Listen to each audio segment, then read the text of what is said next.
Boa tarde. Vamos retomar, então, os trabalhos. Apesar de a audiência ainda está muito rarefeita, mas vamos, de toda forma, retomar. E agora temos uma sessão com 4 apresentações. Uma, duas, três. São 3 apresentações. São dois blocos de 3 apresentações. 2 blocos de 3 apresentações. E 2 debatedores também, um em cada bloco. Então, o primeiro é a moderadora, a professora Estela Costa Neves, que está aqui ao meu lado. Ela é também pesquisadora do INCT, PEPED. E, em seguida, venha o Mauro Santos Filho. Aliás, vamos inverter a ordem, porque ele vai ter que... Ele é o Pedro Luiz Costa Cavalcante, que vai apresentar um trabalho sobre expansão e desmonte da política de inovação no Brasil. Depois, a política financeira do BNDES, reconfiguração do arranjo institucional do financiamento à infraestrutura, o Mauro Santos Filho. Cadê o Mauro? Não está por aí?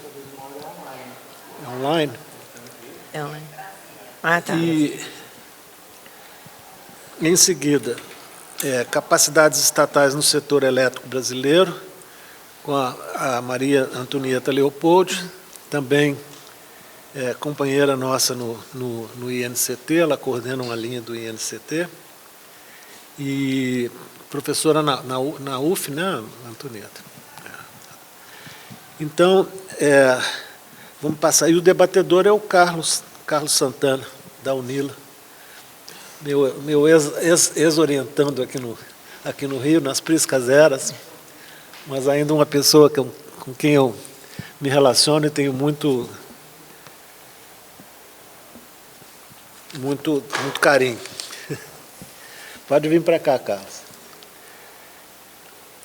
Vamos começar, então, com a apresentação. A Estela vai fazer a moderação, Isso. não é isso? Então, e ele pediu para ser o primeiro apresentador. Certo. Da saída. Então, Obrigado. Boa tarde a todos.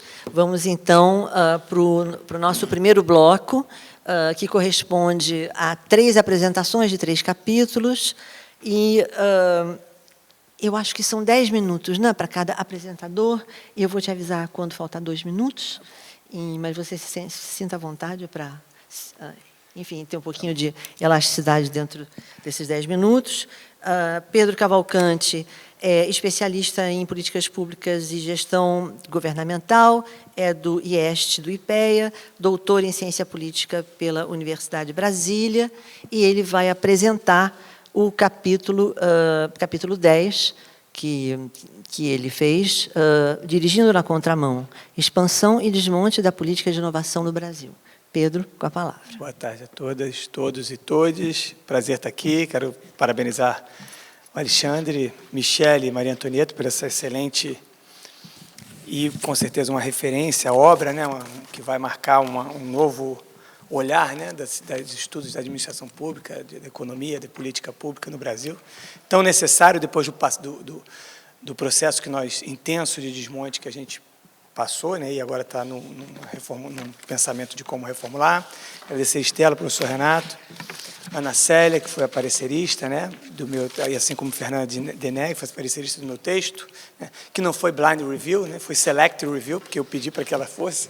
Então, assim, não poderia escolher pareceristas melhores. Então, esse trabalho é parte de um projeto que eu desenvolvi num pós-doc que eu fiz na Universidade da Califórnia em 2021 e 2022. É o primeiro dos 3 artigos. Um outro foi publicado recentemente, que é um estudo comparativo da governança da política de inovação no Brasil e nos Estados Unidos. Saiu como TD do IPEA. Esse capítulo. E um terceiro, que tem um caráter mais explicativo, para tentar... que tenta explorar as causas, né, as razões do processo de desmonte. Esse provavelmente vai sair... Provavelmente porque eu acabei de responder aos pareceristas, deve sair na revista, na RAP, na revista da FGV. Esse artigo, mais especificamente, ele tem um enfoque mais descritivo, pode passar, por favor, de tentar entender o olhar, né, ou tentar olhar como é que se deu a mudança, não apenas do desmonte, mas também no processo de expansão da política, né? Então, se o desmonte é o contrário do processo de expansão, na política de inovação no Brasil, a gente vivenciou, nos últimos 20 anos, esses dois fenômenos, né? E, para isso, eu vou analisar tanto a característica da expansão, quanto do desmantelamento das políticas, dos instrumentos da política nessa área. Eu uso como referência, né, o conceito de governança da política de inovação, né, que pode ser analisado sob diferentes perspectivas, mas o meu enfoque é justamente sobre as políticas de inovação, que consistem, né, na intervenção formulada pelo governo, incluindo diferentes órgãos em níveis espaciais, para promover a regulação, financiamento e ensino de diferentes dimensões da capacidade inovadora de um país. Então, aqui, já só fazendo um adendo, não é um artigo sobre ciência, tecnologia e inovação, mas sim sobre um olhar mais ampliado do conceito de política de inovação, que vai além, inclui CIT, né, mas vai além disso. O foco é no governo federal, né, e aí eu uso a tipologia mais comum de instrumentos de política pública de inovação, né, para enquadrar as escolhas dessas políticas e desses programas e das agências envolvidas nessa política, que é a tipologia do Adler e companhia, né, no handbook de política de inovação. Pode aumentar. Então, tudo aquilo que se relaciona com esses instrumentos, eu classifico como política de inovação, e daí vou analisar e descrever essas mudanças, olhando, sobretudo, para a estrutura orçamentária e para a arquitetura do Sistema Nacional de Inovação, ou da governança da política de inovação. E aqui um desafio muito grande, né, no caso da política de inovação e no caso do governo federal, porque o ideal seria olhar para programas do PPA. Eu até tentei isso, né, tinha uns assistentes de pesquisa no IPEC que fizeram esse trabalho. Mas o PPA, vocês sabem que ele muda, né? A Esther até estava comentando mais cedo como a SPI virou um departamento e o PPA praticamente agora está sendo ressuscitado, né, sob o ponto de vista participativo, mas ele foi praticamente destruído, né? Já era uma peça, muitas vezes, de ficção, ele se tornou ainda mais. Então, ficava muito difícil de usar uma análise de 20 anos, porque os programas mudam, né, e as suas nomenclaturas, então fica muito complicado analisar. Então, por isso que eu optei em analisar o desmonte sob as duas dimensões principais, que é a densidade, ou seja, a prioridade e o número dos instrumentos dessa política, e também a intensidade, que, praticamente, que em linhas gerais, é uma reformulação, uma diminuição, né, do alcance da política, ou uma diminuição ou redução do orçamento destinado e do pessoal destacado para essa política. Eu faço uma análise da arquitetura institucional do Sistema Nacional de Inovação brasileiro, sobretudo dos instrumentos dessa política, né?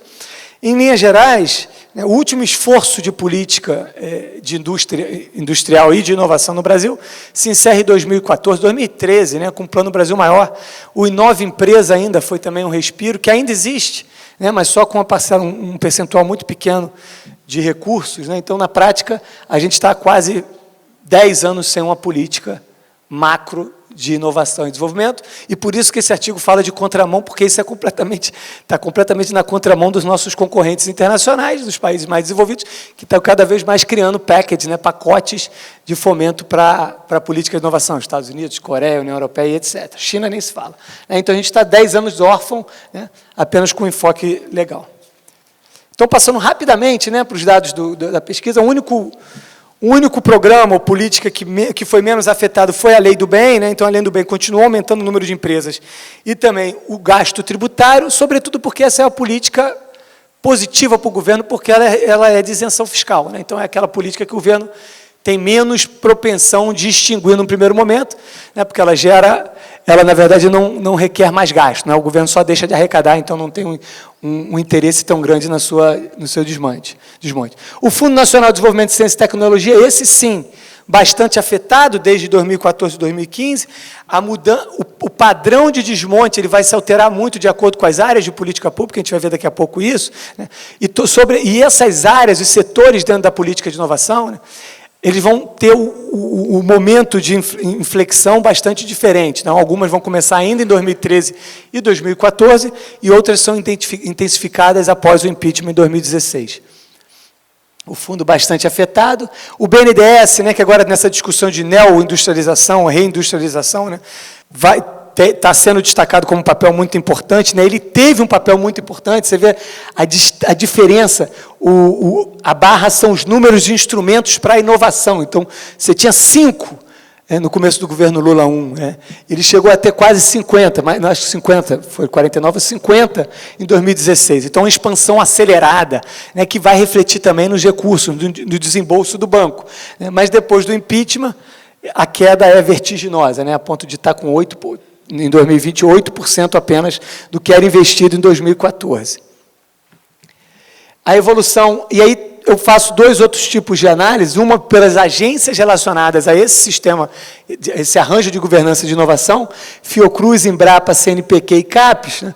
E, mais uma vez, aqui reforçando esse caráter diferenciado, a Fiocruz tem uma perda a partir de 2014, mas por conta da Covid e da vacina, sobretudo, ela parece que não foi desmontada, mas na prática foi, porque grande parte desse recurso é compra de vacina, né? Não é financiamento de pesquisa.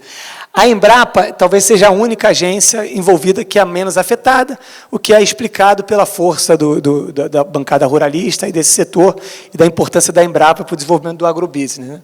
Em compensação, CNPq e CAPES têm quedas vertiginosas, sobretudo com a extinção de alguns programas fundamentais, Pronatec e Ciências Sem Fronteira, que eram muito financiados por essas instituições. O FINEP também, que eu não mostro nesse artigo, mas eu analiso, porque o FINEP acaba eliminando também um conjunto grande de políticas, né? Então, você tem 2 tipos de... E a última análise quant, só porque eu tenho que acelerar bastante aqui, né? Falta 1 minuto, então realmente estou acelerando velocidade 2 do WhatsApp, mas é justificável, né?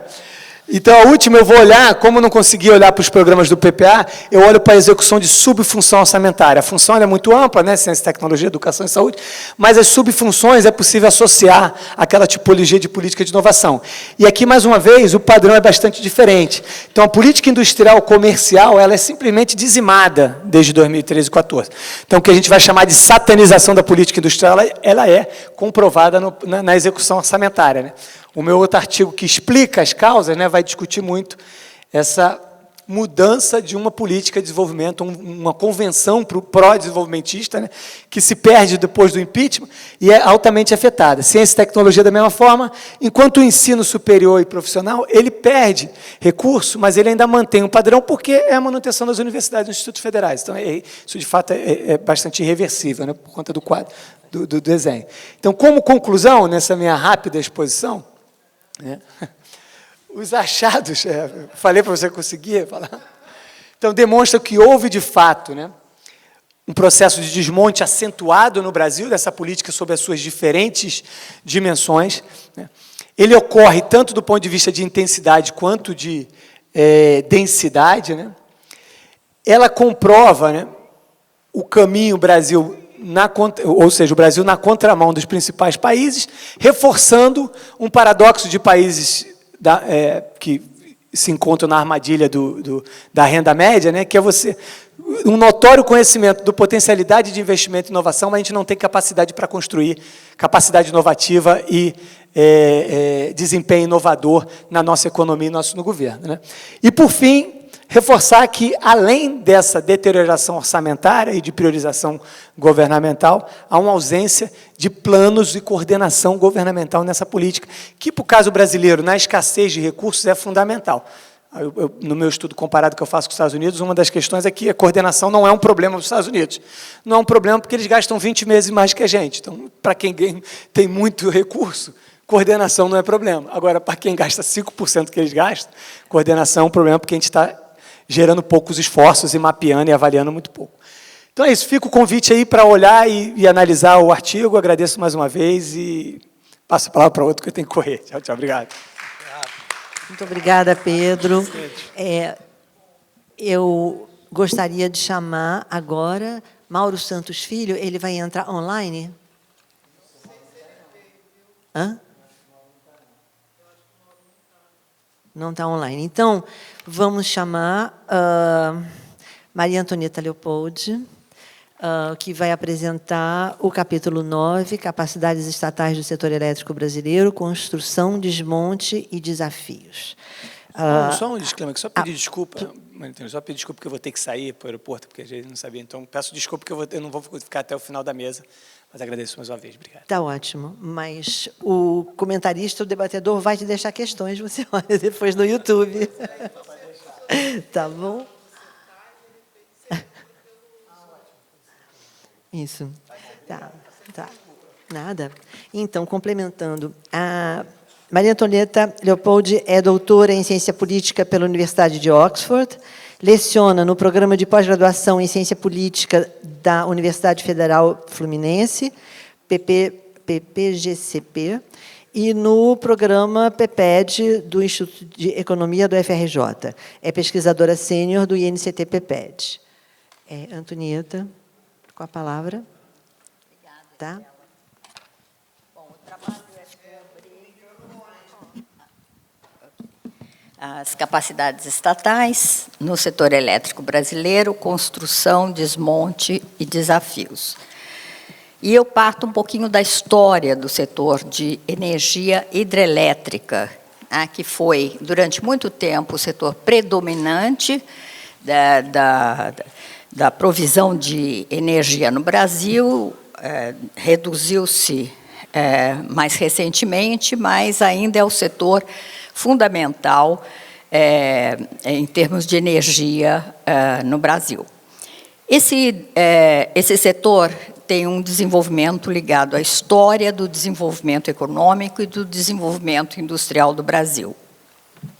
Nós saímos da energia da lenha e da água para a energia da água no último quartel do século XIX, quando chegaram empresas privadas multinacionais que vieram abastecer as grandes cidades, especialmente São Paulo e Rio de Janeiro, com a Light e a Anforp, duas grandes multinacionais de energia elétrica. E o Estado foi assumindo gradualmente a geração da energia hidrelétrica por volta dos anos 40 e 50, na medida em que foi se reduzindo o investimento dessas multinacionais na expansão do setor elétrico. Aí o Estado começa a entrar, a fazer represas. A primeira delas é a Chesf, de São Francisco, até que o setor se tornou integralmente estatal nos anos 70, quando a Light foi comprada pelo Estado. E aí se montou todo um sistema estatal de provisão de energia hidrelétrica.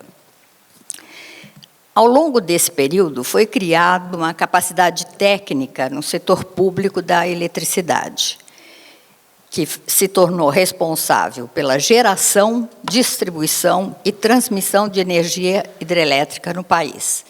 Se a gente pensar que o Brasil tem uma enorme extensão territorial, a gente pode imaginar que a cobertura dessa provisão de energia elétrica iria de Portugal à Rússia, o que é um grande esforço em termos de distribuição e de transmissão de energia elétrica.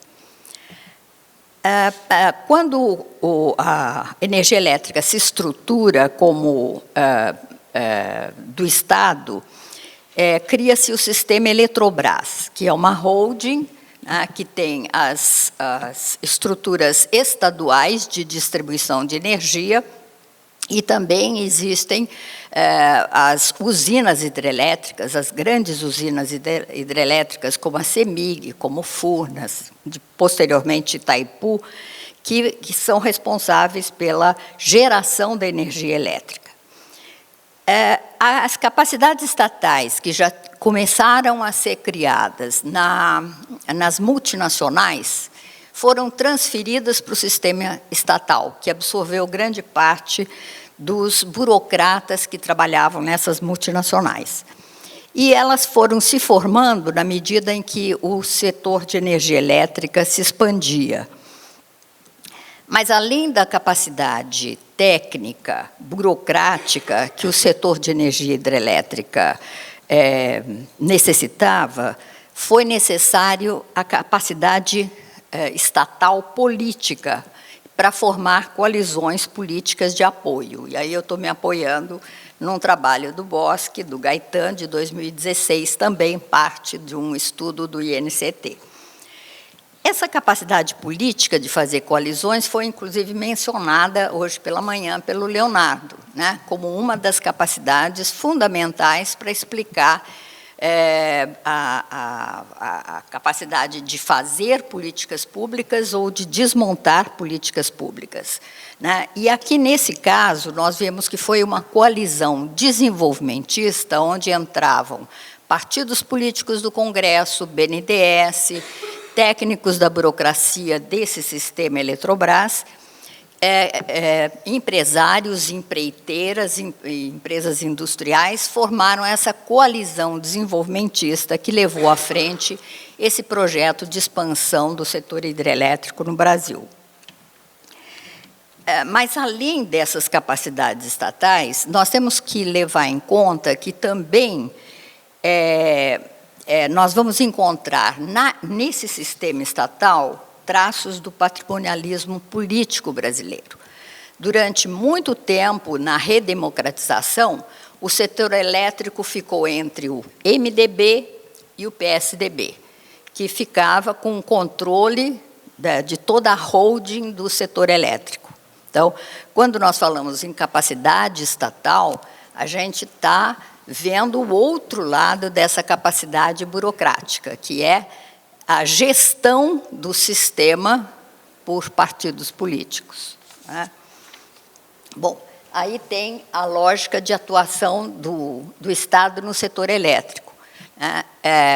O papel do Estado no setor elétrico é fundamental, porque ele investe na infraestrutura energética, ele busca os financiamentos, né, em todas as formas de Banco Mundial, BNDES, ele induz também, pela formulação de políticas e pelo estímulo à formação de capacidades estatais.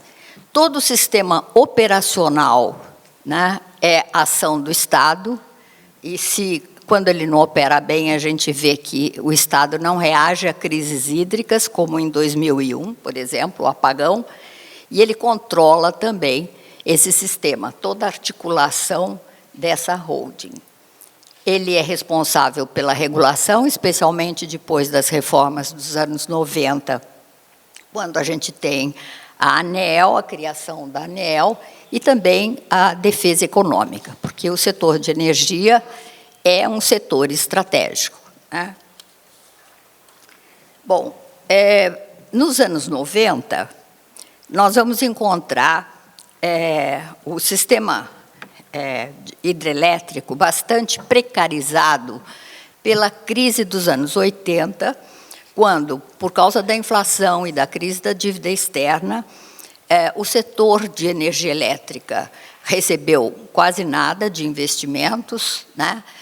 Os preços de energia foram compactados para que não contribuíssem para a inflação, e isso deteriorou muito todo o setor.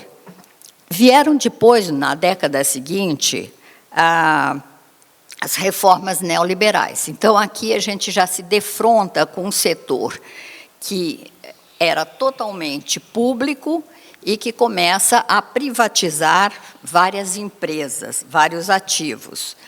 Foram privatizados nos anos 90 pelas leis do governo Collor e depois pelas políticas do governo Fernando Henrique Cardoso, várias empresas do setor de distribuição, eram aquelas empresas estaduais de energia elétrica, e com isso as compradoras foram empresas privadas estrangeiras no setor elétrico. Nesse momento surge a ANEEL também, que é uma agência de regulação, há mudanças no marco legal e se dá um enfraquecimento na coordenação estatal. Quando advém uma crise hídrica, falta de chuva, nós vamos ter o apagão de 2001. Apagão e racionamento. Depois de todas essas reformas que enfraqueceram a capacidade de coordenação estatal.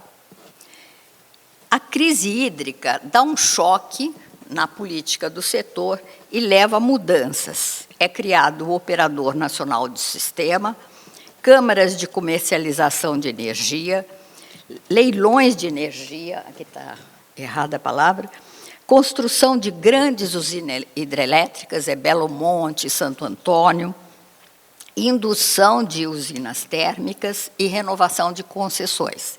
Então, após o apagão, nós sentimos que há um outro momento de reforma no setor, né?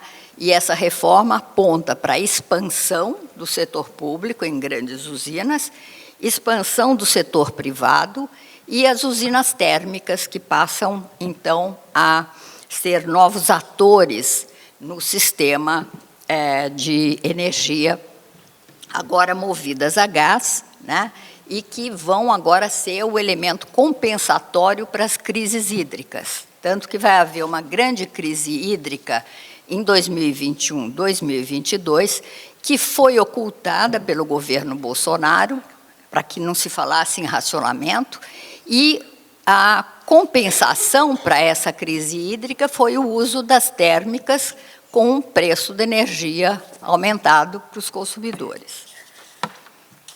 Bom, o desmonte do setor de energia hidrelétrica é um desmonte por ruptura, né? E exatamente porque ele vai mudando o sistema de coordenação, o sistema patrimonial do setor energético, não é de fácil reversão.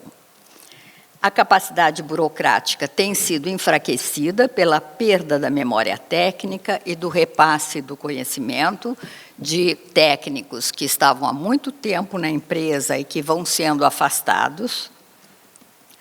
A situação jurídica muda completamente, novos contratos vão regulamentar a mudança na propriedade dos ativos de empresas públicas para empresas privadas, perde-se a capacidade de atuar em grandes crises na oferta de energia elétrica, como na crise de 2021 e 2022, quando se teve que recorrer às térmicas. Militares são ligados à coalizão do governo Bolsonaro, ocupam as posições do Ministério de Minas e Energia e empresas do setor, como Eletronuclear, Itaú e Eletrobras. Mecanismos de tramitação rápida de projetos no Congresso devido à pandemia vão facilitar a privatização da Eletrobras. Ora, a Eletrobras, que vai ser privatizada em 2021, era a cabeça de uma grande holding. Na medida em que ela é privatizada e o governo fica com 40% da parte patrimonial da empresa, ela também vai perder uma série de atividades de coordenação que ela fazia. Ela perde Itaipu, ela perde Eletronuclear, ela perde uma série de funções sociais que ela tinha, como Luz para Todos, que era fornecer luz em áreas de vulnerabilidade. Isso, então, vai trazer para o setor elétrico, né, todas essas medidas, né, que vão acontecer, principalmente no governo Bolsonaro, vão trazer uma mudança grande para o setor elétrico. E aí a gente tem aqui alguns indicadores para mostrar o desmonte de capacidades estatais depois de 2016. Né?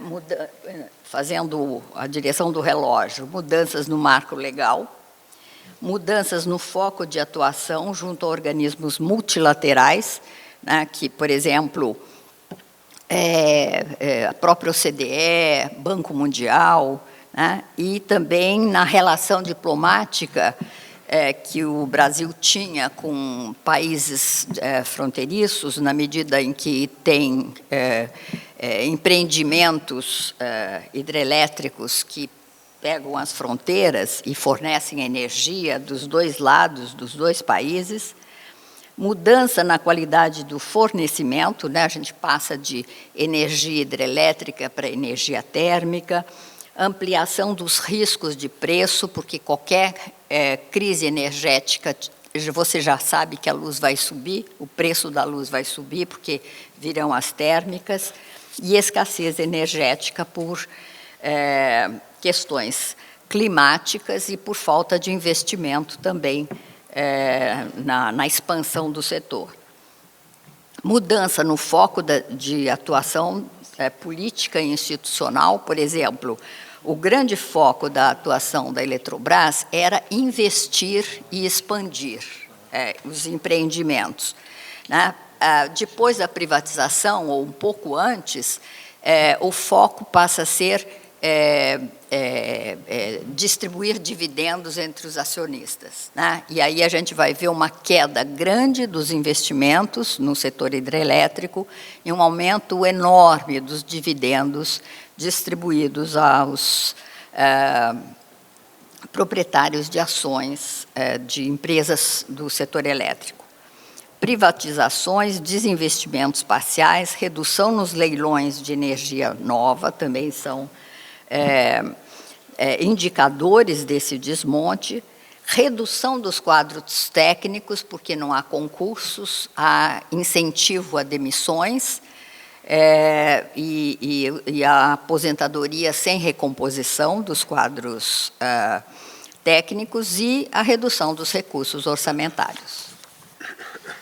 Com isso, a gente chega, então, ao final dessas avaliações, né, concluindo que esse período pós-2016 aponta para um baixo crescimento econômico.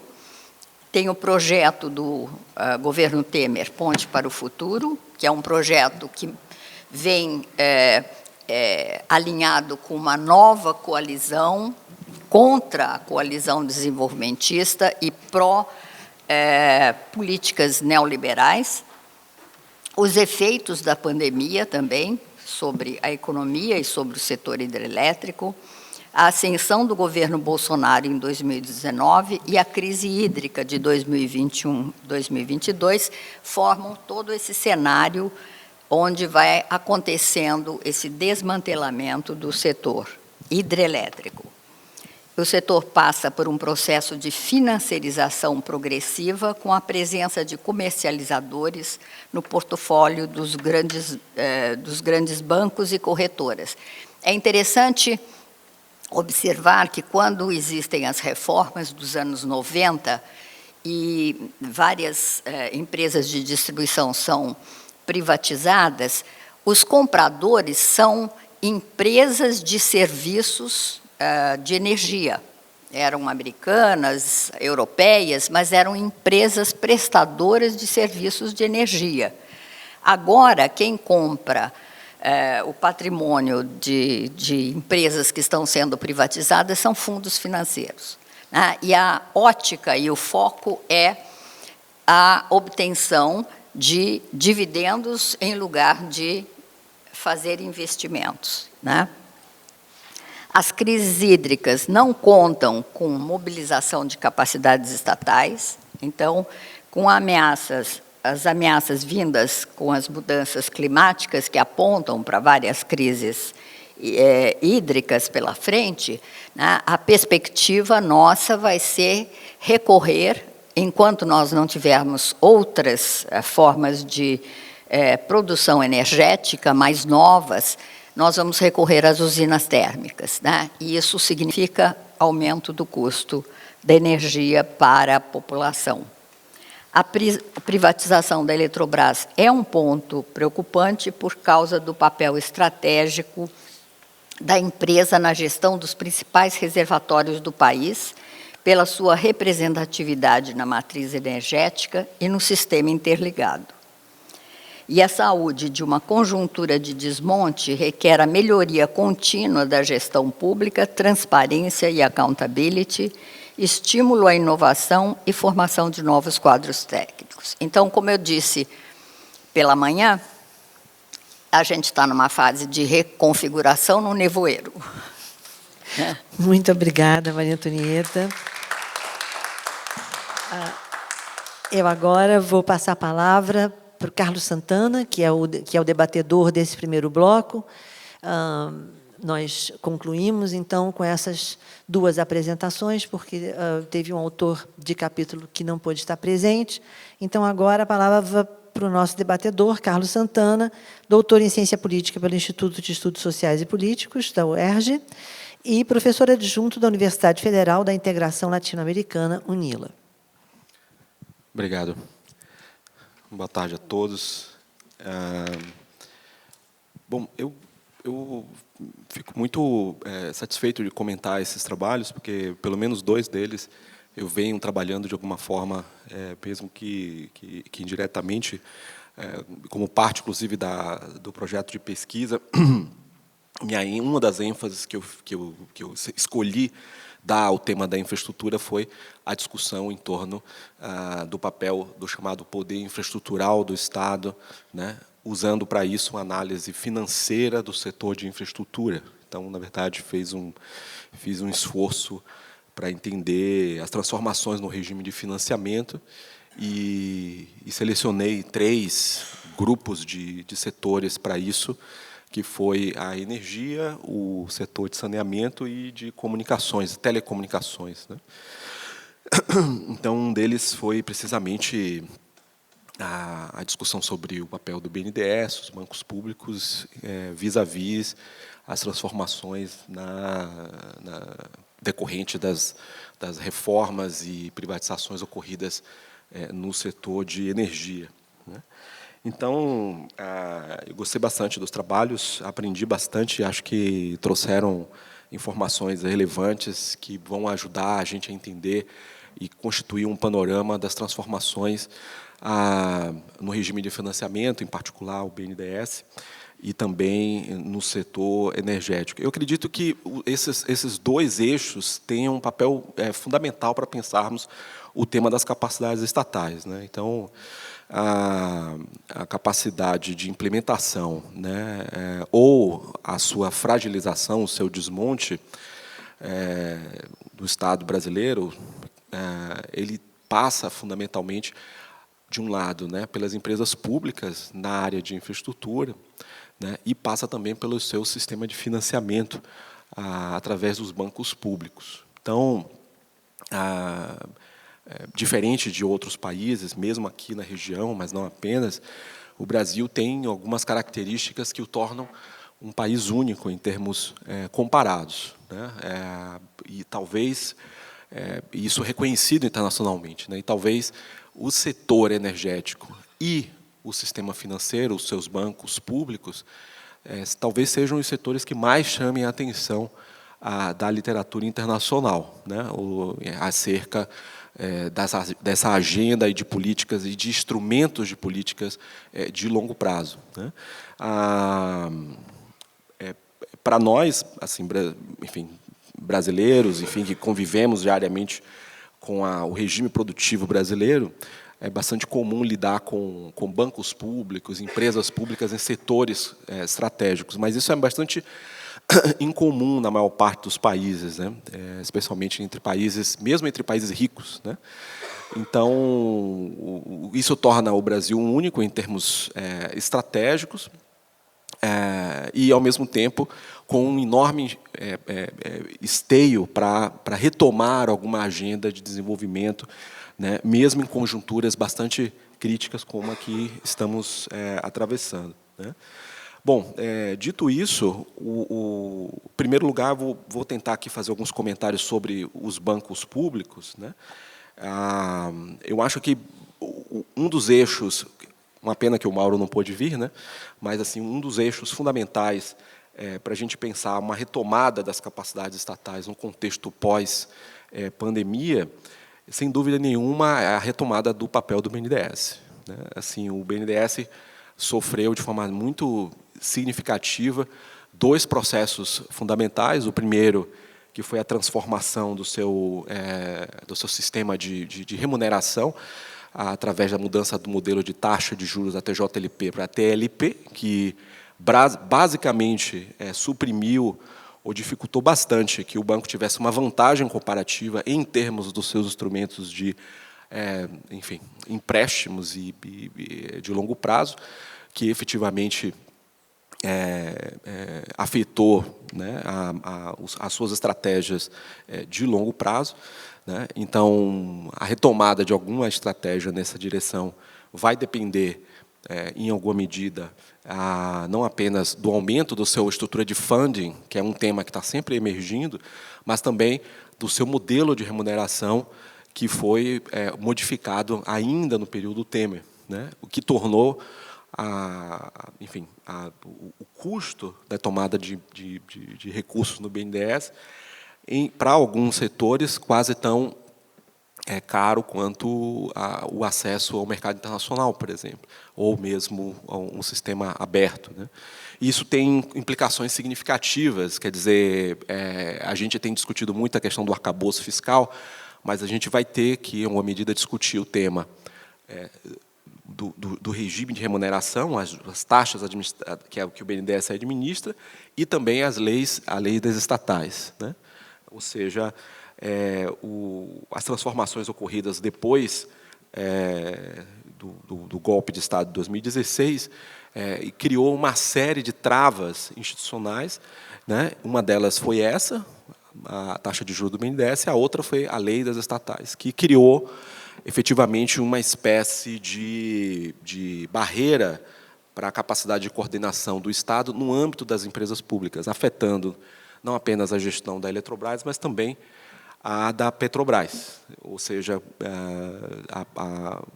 o modelo que foi adotado cria efetivamente uma dificuldade, uma impossibilidade para que o governo, mesmo detendo uma parcela representativa de votos e capital social da empresa, possa adotar uma postura de veto, por exemplo, em relação a algumas políticas, ou mesmo de coordenação de modo mais amplo, né? Então, o tema das capacidades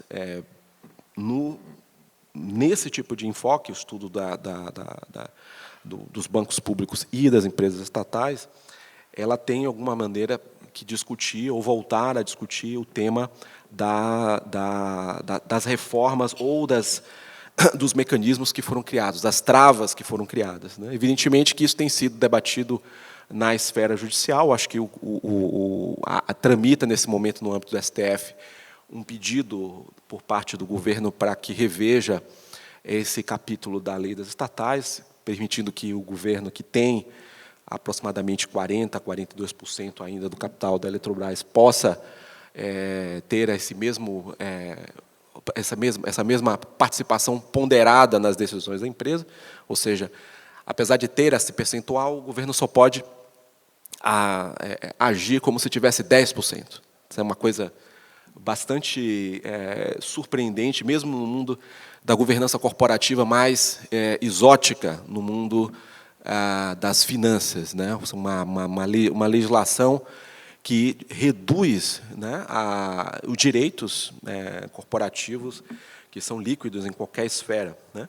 Então, isso tem, de alguma maneira, está sendo debatido no âmbito judiciário, mas, sem dúvida nenhuma, vai ter que ganhar uma dimensão pública, tendo em vista não apenas as necessidades que o Brasil precisa retomar do ponto de vista dos investimentos de longo prazo, mas também porque o mundo, de certa maneira, no setor de energia em particular, está sofrendo não um processo de desverticalização, mas exatamente o seu oposto, um processo de reverticalização.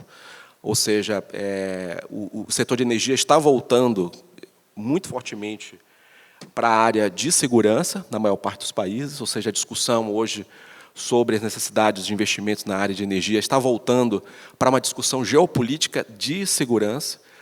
Vocês devem ter ouvido, essa semana, a França, o governo francês, reestatizou, e não reestatizou apenas aumentando sua participação acionária, mas fechou o capital a 100% da sua empresa de geração e distribuição, a EDF, né? O governo francês simplesmente retirou a empresa do mercado de ações, né? Reestatizando completamente. E todas essas empresas, no âmbito dos países de renda média alta, vamos dizer assim, de renda alta, né? Os afluentes, os ricos, eles estão sendo objetos de preocupação sempre que investidores externos demonstram interesse em comprar participações, etc., etc. Então, isso é um tema que tem ganhado bastante relevância, né? Então, no âmbito dos bancos públicos, eu acho que a situação não é tão dramática em relação ao cenário que a gente está vendo na área de energia, porque os bancos, de certa maneira, os bancos públicos, pelo menos os comerciais, especialmente a Caixa, o Banco do Brasil, enfim, eles já têm uma governança corporativa que lembra, né, ou procura não se afastar de forma tão significativa dos chamados regime de remuneração do sistema bancário privado, de um modo geral, né? Embora eles sejam bancos de política, eles têm estratégias específicas, a exemplo do financiamento, né, agrícola, habitacional, etc., né? De um modo geral, eles procuram, evidentemente, atender às necessidades de remuneração do capital, né? Então, um dos temas fundamentais é como conjuminar ou aproximar essa importante faceta, quer dizer, manter a empresa de forma saudável do ponto de vista contábil, enfim, mas, ao mesmo tempo, aprofundar certas políticas públicas para que esses bancos, que são bancos de política, no sentido de política estratégica, possam manter o seu papel em termos claros. E, nesse sentido, então, os trabalhos que foram apresentados hoje trazem importantes contribuições ao mostrar o que houve de retrocesso do ponto de vista desse arcabouço, né, especialmente o trabalho sobre energia, muito esclarecedor a respeito dos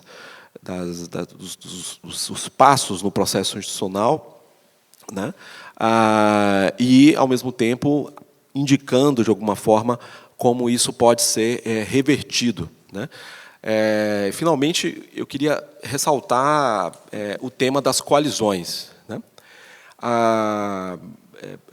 especialmente no trabalho sobre a Eletrobras, né. Ou seja, há, de fato, no processo de privatização das estatais, essa observação última que você fez a respeito da entrada de novos atores, de não serem atores ligados ao negócio, mas sim empresas de fundo de participação e investimentos, que não têm compromisso necessariamente com o desenvolvimento estratégico e tecnológico do setor, mas apenas da obtenção, né, de uma remuneração aos seus fundos, aos seus ativos, né, que, em geral, são uma composição muito plural de outros atores, os fundos de private equity, né, e que, portanto, tem uma agenda de remuneração no curto prazo e necessidade de prestar contas em balanços trimestrais aos seus detentores. Então, nesse sentido, nós estamos vivendo um momento muito delicado do ponto de vista estratégico, porque a Eletrobras é uma empresa que tem um impacto no conjunto da economia. A energia hoje é um elemento fundamental do ponto de vista de qualquer agenda de crescimento. Ou seja, o Brasil começar a crescer um pouco mais, você pode encontrar um teto do ponto de vista do fornecimento. Se isso se combinar com algum tipo de recessão hídrica, você já tem um aperto desse ponto de vista. Por outro lado, eu queria ressaltar um ponto importante, o surgimento das fontes renováveis que não são as ligadas às hidrelétricas. Ou seja, há uma expansão de forma muito expressiva das fontes eólicas e solar, que já estão cumprindo um papel expressivo do ponto de vista do percentual da sua contribuição nas fontes disponíveis, né? E isso vai ter uma importante consequência para a nossa matriz energética. A única dúvida se diz respeito ao sistema do operador nacional, né? Ou seja, em grande medida, em algumas áreas e regiões, boa parte dessa capacidade, às vezes, precisa ser desligada, ou seja, não podem ser aproveitadas com o volume e com as oportunidades que ele já dispõe. Então, hoje, por exemplo, a fonte solar e fonte eólica já estão praticamente na mesma no mesmo percentual, alguma coisa em torno de 11%, 12% cada uma delas, né? Então, essas novas fontes e a forma como elas se interligam ao sistema vão produzir efetivamente uma transformação do setor energético, e evidentemente que a pergunta que se faz é como a Eletrobras vai participar desse processo, né? Tendo em vista que os seus acionistas minoritários e aqueles que têm uma participação expressiva mesmo nessa condição, atuam como gestores, né? Visando, evidentemente, isso que você mencionou, que é as necessidades de remuneração no curto prazo, as estratégias, né, de liquidez agressiva, que, evidentemente, tem implicações do ponto de vista dos investimentos, que, evidentemente, contrariam ou podem contrariar a visão de curto prazo, né, da chamada revolução do acionista, né? Então, nesse sentido, esse é um tema potencialmente disruptivo, se quisermos pensar um cenário sobre a retomada das capacidades estatais, ou seja, como desmontar, né, essas coalizões que têm, de forma muito expressiva, ocupado posições na governança corporativa desses setores estratégicos, e, ao mesmo tempo, pensar como elas atuam não apenas por dentro das organizações, mas também por fora. Ou seja, as coalizões elas atuam também como atores em forma de rede, em comunidades epistêmicas, e que têm um enorme poder de pressão, especialmente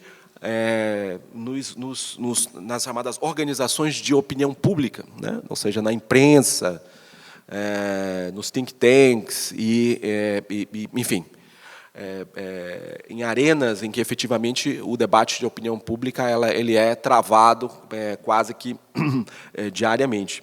E isso ficou muito claro, até mesmo no período do governo do Bolsonaro, quando houve aquela disputa, né, com manifestos em jornais, ainda em 2020, quando um grupo de economistas saiu com aquele manifesto: é preciso baixar o piso para que o teto não desabe. Você se lembra desse manifesto? É um manifesto que, acho que 98, né, pessoas assinaram, e saiu na Folha em agosto de 2020, em plena pandemia.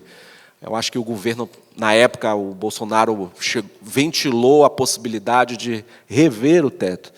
Aí, o manifesto se chama é preciso baixar o teto para que o piso... Não, desculpa, é preciso baixar o piso para que o teto não desabe. O que eles queriam era desconstitucionalizar as despesas, né, básicas, constitucionais, enfim, as despesas, para que, precisamente, houvesse alguma margem, enfim, financeira, pública. E esse movimento ele ganhou teve um impacto, fez talvez o governo, enfim, nem discutir mais o assunto, né? Em resumo, ou seja, tem evidentemente aquilo que a gente tem chamado da coalizão Faria Lima, né? Enfim, os grupos que atuam e que têm se notabilizado como os principais fundos de investimento, e que estão participando agora como atores relevantes dentro das empresas públicas, a exemplo da Eletrobras. Bom, eu vou encerrar por aqui. Acho que já me estendi. Agradeço e fico muito satisfeito do resultado do trabalho do livro. Obrigado. Muito obrigada, Carlos. Antonieta, gostaria de comentar algum aspecto? Não, eu acho que o que o Carlos falou foi mais fortalecer alguns argumentos que eu levantei aqui, né? Eu acho que eu não trabalhei com a transição energética futura, né? Pode ser que a energia hidrelétrica vá perdendo a importância com o ganho de energia solar, eólica, mas isso é para um futuro um pouco distante. Eu acho que o que a gente tem que resolver no momento é o que foi deixado até agora e como é que nós vamos daqui para frente com essas ameaças de crise climática, crise hídrica e falta de coordenação do setor. Você quer chegar aqui para falar no microfone para que grave melhor sua pergunta?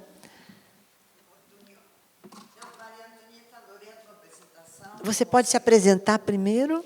Meu nome é Liliana Cero, eu estou no INST também, mas no projeto que dirige a Ana Célia sobre inovação e o trabalho em medicina regenerativa no Brasil e comparativo com outros países. E o artigo meu faz parte do outro livro, do 3, Estela e Ana Célia. Eu adorei a tua apresentação, como sempre, porque como você tem essa coisa histórica que eu acho muito pertinente. Tinha dois mais que perguntas. Bueno, uma é uma pergunta e outra é meio uma estupidez, no sentido de que pode ser um fake news, entendeu? Que como eu não sei do assunto, pode ser que eu comprei uma coisa. Vou começar pelo fake news. Li umas discussões que diziam que estavam tentando unir a Eletrobras com a Petrobras. Não sei se isso é verdade ou não. Queria saber se você escutou algo disso. Como fazer como se diz, uma fusão. Bom, pode ser fake news. E a pergunta é como você... por exemplo, esse negócio dos distribuidores que Carlos também retomou, isso se pode revertir, você quer dizer, não? Ou não? Isso dos distribuidores estatais. Ou seja, estou pensando que soluções para frente você enxerga a curto prazo, além das energias renováveis. Porque eu acho que você pensou nisso, mas não conseguiu discutir. Eu pensei nisso, se podia se revertir esses distribuidores, não sei. Não sei do assunto.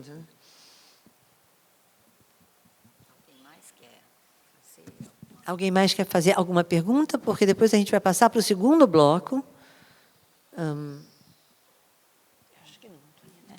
Eu acho que eu não ouvi nada de união entre Eletrobras e Petrobras, mas eu acho que elas caminham para um caminho comum, que é a energia renovável. A Petrobras não é mais uma empresa de óleo e gás, ela também está pensando na transição energética. Então, nesse sentido, tanto a Eletrobras quanto a Petrobras têm esse caminho comum, né, que é o futuro, a transição energética. Agora,